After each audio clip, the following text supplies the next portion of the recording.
Got another Golf R in today at Autosparx for some vehicle security, witness cameras, ghost immobiliser, Cat 5 tracking, etc. This one is it's not a keyless go car. You need a key to physically start it. But you'll see with the ghost immobiliser activated, auto activation every time you turn the ignition off. If we attempt to start the car now, foot on the clutch, crank the car, you'll see straight away the car cuts out. Simple as that. So the ghost immobiliser is quite simple to operate.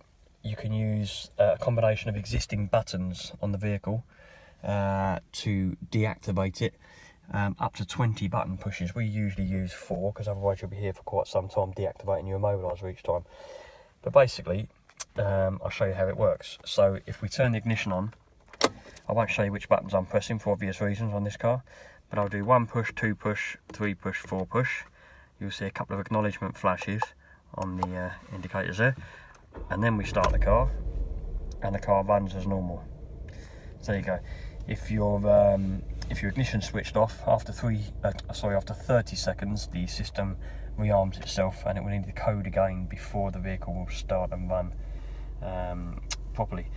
So that's the we've got thinkware front and rear F770 witness cameras, ghost immobilisation, and global telemetrics Thatcham category 5 tracking system, securing your vehicle, keeping it safe. Thanks for watching.